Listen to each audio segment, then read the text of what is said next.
இன்னைக்கு ஐஸ்வர்யா ராயோடைய பொண்ணு அவங்களுக்கு ஒரு 12 வயசு தான் இருக்கு. அவங்கள அப்ஜெக்டிஃபை பண்ணி அத்தனை ரீல்ஸ், கமெண்ட்ஸ் இதெல்லாம் வந்துகிட்டு இருக்கு.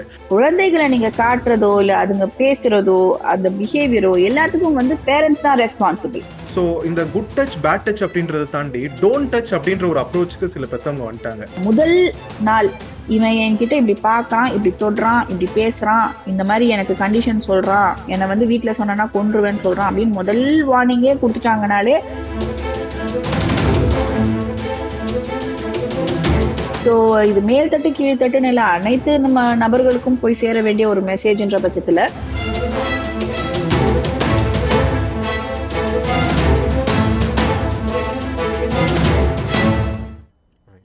இப்போ டாக்டர் இப்போ பார்க்கும்போது இந்த மாதிரியான பர்சன்ஸ் நம்ம சமூகத்தில் கேமஃப்ளாஜ் ஆயிருக்காங்க அப்படின்றத தாண்டி பார்க்க முடியுது. இன்ஸ்டாகிராமில் வந்து ஒரு கொஞ்சம் வருஷத்துக்கு முன்னாடி அந்த நடிகை அனேகா சுரேந்திரன் அவங்களுக்கு ஒரு 14-15 வயசு தான் இருக்கும்.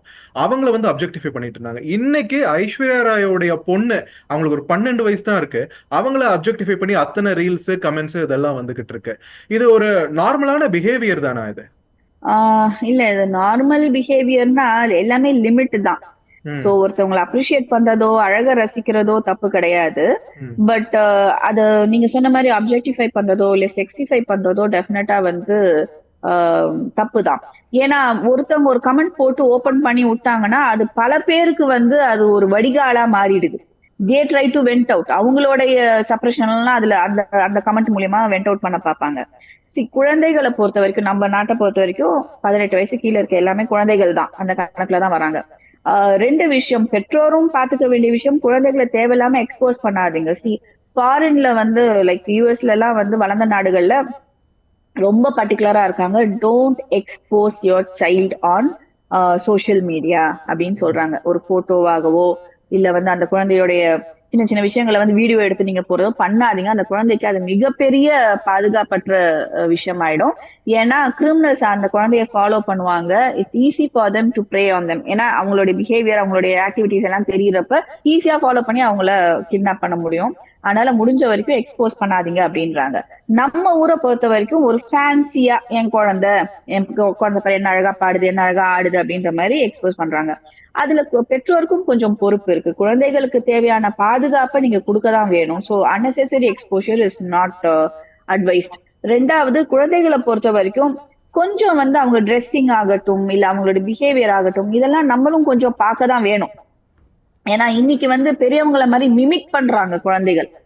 இந்த பெரியத்தனமான பிஹேவியர், அந்த அடல்ட் மூவ்ஸ், டான்ஸ்ல மூவ்மெண்ட்ஸ் எல்லாம் இது உடனே வந்து அப்ப அந்த குழந்தைக்கு உரிமை இல்லையா, சொந்தரம் இல்லையான்னா அந்தந்த வயசுல பண்ண வேண்டியது அந்தந்த வயசுலதான் பண்ணணும். அதனாலதான் நம்ம வந்து 17 வயசா இருந்தாலும் குழந்தைன்னு சொல்றோம்.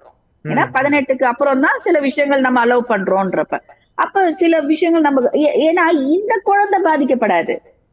இந்த குழந்தை பண்ண பிஹேவியர்ல ஏதோ ஒரு மூலையில வேற ஒரு குழந்தை பாதிக்கப்படும்.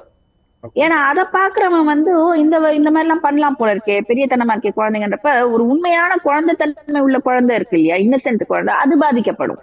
அதனால இது வந்து again it's social responsibility. We have to take it up. குழந்தைகளை நீங்க காட்டுறதோ இல்ல அதுங்க பேசுறதோ அந்த பிஹேவியரோ எல்லாத்துக்கும் வந்து பேரண்ட்ஸ் தான் ரெஸ்பான்சிபிள். அவங்கதான் பிரைமரி கார்டியன்ஸ் இல்லையா.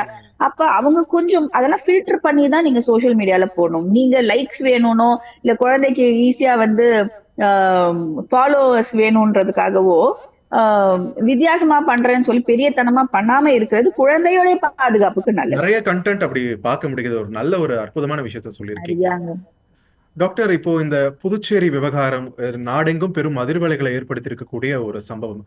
இதுல குற்றம் சாட்டப்பட்டிருக்கிறவங்க பார்த்தோம்னா ஒருத்தர் 19 வயசு, இன்னொருத்தர் 50 வயசுக்கு மேல. குறிப்பா ஒரு 50 வயசுக்கு மேல ஒரு ஆளை பார்த்தோம்னா ஒரு அன்ஹார்ம்ஃபுல் அப்படின்ற ஒரு தாட் தான் நமக்கு ஃபர்ஸ்ட் தோணும். அந்த குழந்தைக்கு தாத்தா வயசு அவருக்கு.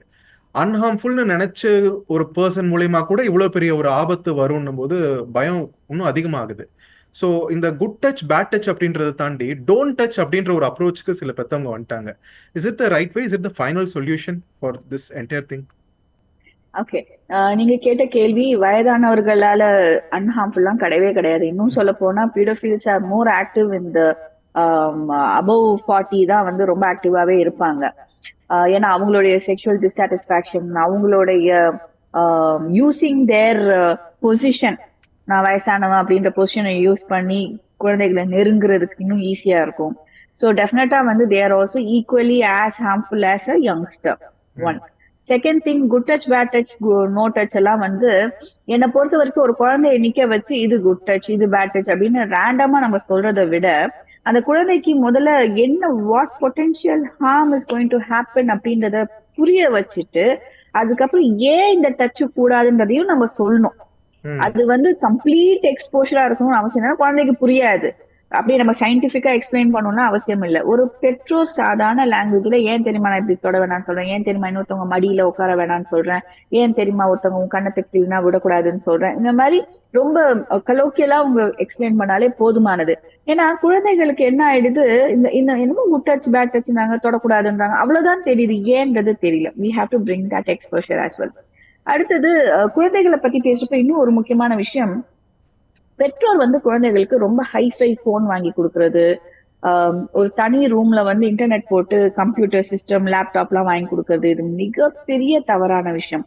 நீங்க வந்து நெட்வொர்க் சோசியல் மீடியா திறந்தீங்கன்னா அத்தனை விஷயங்கள் இருக்கு, புது புது ஆப்ஸ், புது புது என்ன சொல்றாங்க இந்த டேட்டிங் சைட்ஸ் என்னென்னமோ இருக்கு, நமக்கு தெரிய கூட இல்லை. ஆனா குழந்தைகளுக்கு வந்து ஏதோ ரூபத்துல அவங்க ட்ராப் ஆயிடுறாங்க. சோ உள்ள போயிட்டாங்கன்னா அதுக்கப்புறம் they will be carried over. So ஒரு விஷயம் குழந்தைகளுக்கு வந்து அட்ராக்ஷன் கொடுக்கறது. சோ நீ வந்து அழகா இருக்கியோ, இல்ல நான் உன்னை வெளியே வா நான் உனக்கு இது வாங்கி தரேன் இப்படிலாம் சொல்லி ட்ராப் பண்றதுக்கு இது ஒரு ஈஸி சோர்ஸா இருக்கு. சோ நீங்க என்னதான் குழந்தைங்களை பொத்தி பொத்தி வச்சாலும் ஒரு தேவை இல்லை, ஒரு குழந்தைக்கு போனோ ஹைஃபை கெஜெட்ஸோ தேவையில்லை. அப்படி தேவைனாலும் நீங்க வீட்டோட ஹால்ல வைங்க, சோ தட் எல்லாருக்கும் ஆக்சஸ் இருக்கும். குழந்தை என்ன பண்ணுதுன்றது தெரிஞ்சுக்க கெப்பாசிட்டி பெற்றோர் இருந்தாங்கன்னா ப்ராபப்ளி நீங்க கொடுக்கலாம். ஏன்னா இது நம்மளே வந்து குழந்தை கையில கொடுத்து நீயே உன்னை ஹார்ம் பண்ணிக்கோன்னு சொல்ற மாதிரியான ஒரு விஷயம்.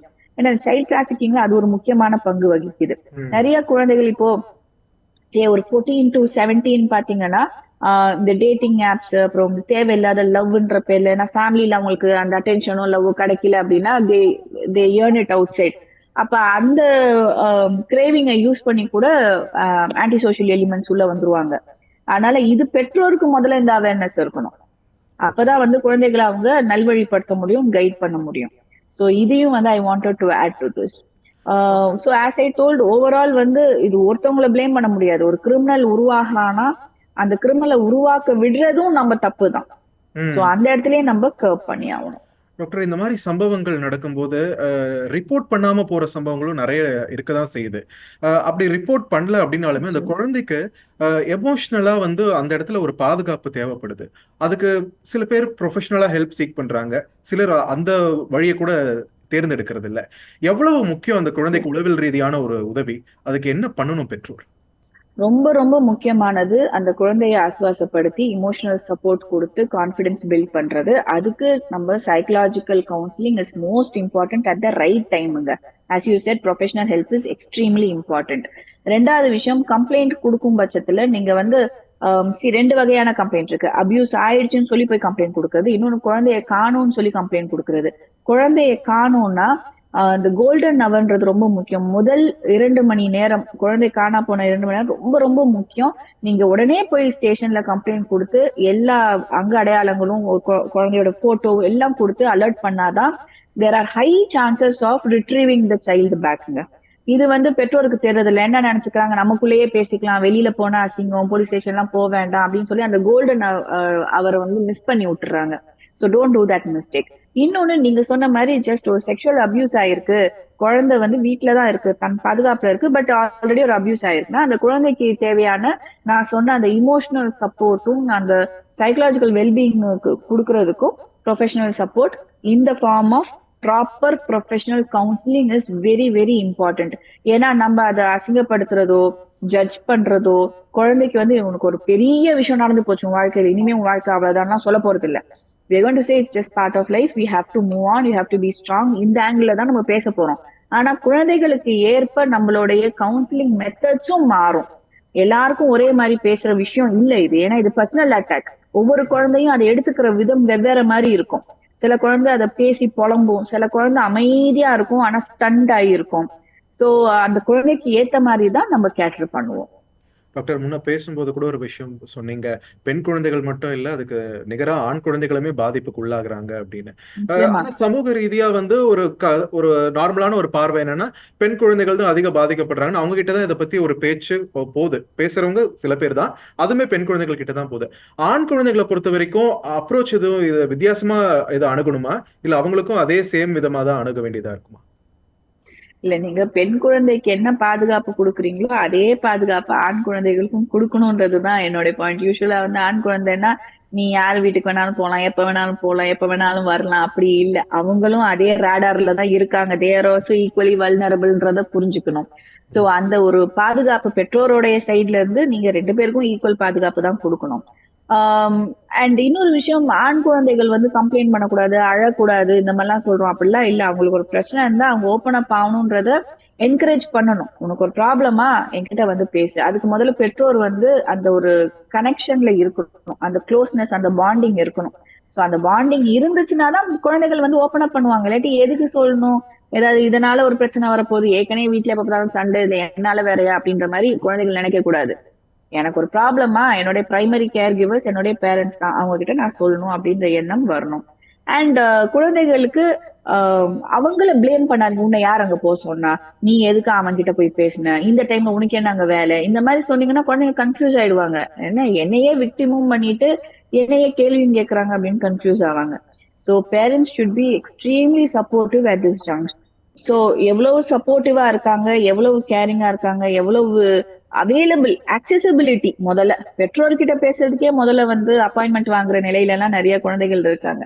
சோ அப்படி இல்லாம அந்த அக்சசிபிலிட்டி இருக்கா அப்படின்றதுலாம் ரொம்ப முக்கியம். அதெல்லாம் மெயின்டைன் பண்ணாலே குழந்தைகள் வந்து அந்த முதல் நாள் இவன் என்கிட்ட இப்படி பாக்கான், இப்படி தொடுறான், இப்படி பேசுறான், இந்த மாதிரி எனக்கு கண்டிஷன் சொல்றான், என்னை வந்து வீட்டுல சொன்னா கொன்றுவேன்னு சொல்றான் அப்படின்னு முதல் வார்னிங்கே கொடுத்துட்டாங்கனாலே ப்ராப்ளம் சால்வ். பட் அது வளர விட்டு குழந்தைங்க ஃபர்ஸ்ட் கன்ஃபியூஸ் ஆகி சொல்லாமா வேணாமா அதுக்குள்ள எல்லாம் முடிஞ்சிடும். அதனால பேரண்ட்ஸ்க்கு தான் இதுல பிரைமரி ரோல். மேம் என்னோட இறுதி கேள்வி, இந்த மாதிரியான ஒரு அவேர்னஸ், விழிப்புணர்வு இதெல்லாம் ஒரு அபார்ட்மெண்ட் டுவெல்லிங் பேரண்ட்ஸோ, இல்ல மெத்த படித்தவர்களுக்கு அவங்களுக்கு வந்து ரொம்ப ஈஸியா ரீச் ஆயிடுது. ஆனா படிக்காத பாமர மக்கள் இன்னமும் இருக்க தான் செய்றாங்க. இந்த அவேர்னஸ் இல்லாத மக்களும் இருக்க தான் செய்றாங்க. அது மாரி ஒரு எளிய பின்னணி கொண்ட நபர்கள், அவங்களுக்கு இந்த விழிப்புணர்வ கொண்டு போய் சேர்க்கறதுக்கு அரசு தரப்புல இருந்து என்னென்ன மாதிரியான நடவடிக்கைகள் எடுக்கணும்னு ஒரு மருத்துவரா நீங்க நினைக்கிறீங்க? இல்ல முதல்ல வந்து இப்போ தந்தி டிவி பண்றதே ஒரு பெரிய ப்ரொபகேஷன் தான். இது நீங்க கொண்டு போய் சேர்க்கிறதே ஒரு பெரிய விஷயம் தான். ரெண்டாவது மக்கள் வந்து நீங்க சொன்னதை நான் மறுக்கிறேன். மேல்தட்டு மக்களுக்கு அவேர்னஸ் இருக்குன்றதே பொய். ஏன்னா எனக்கு வர நிறைய பேர் வந்து அந்த செக்மெண்ட்ல இருந்து வரவங்க தான். அவங்களுக்கு அவேர்னஸ் இல்ல. அதுதான் உண்மை.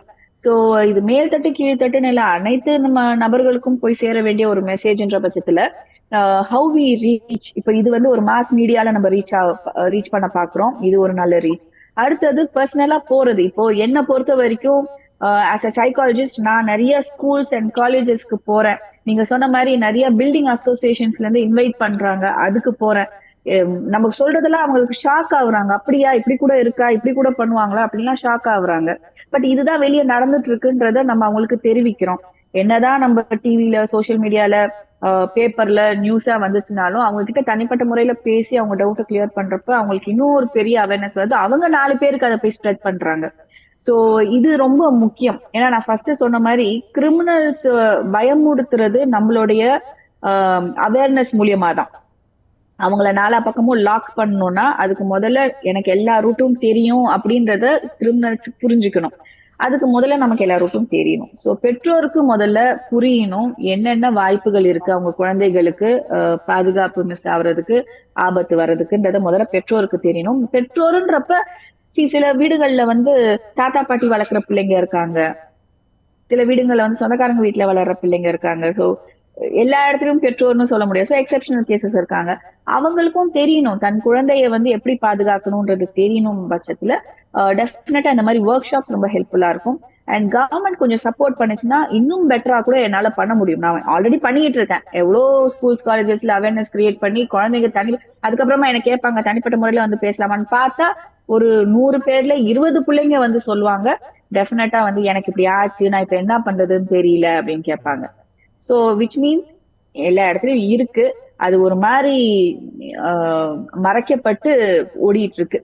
பட் அதோடைய தாக்கம் சமுதாயத்துல ஒரு பெரிய பாதிப்பை உண்டாக்கும்ன்றனால தான் இப்ப இந்த அவேர்னஸை நம்ம பண்ணிட்டு இருக்கோம்.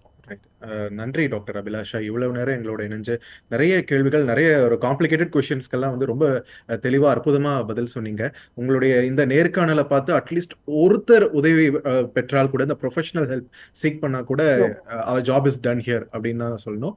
மிக்க நன்றி எங்களோட இணைஞ்சதுக்கு. நன்றி. நன்றி. நேர்களே, புதுச்சேரி சிறுமி படுகொலை விவகாரம் மீண்டும் நம் சமூகத்தில் பல்வேறு கேள்விகளையும் விவாதங்களையும் எழுப்பியிருக்கிறது.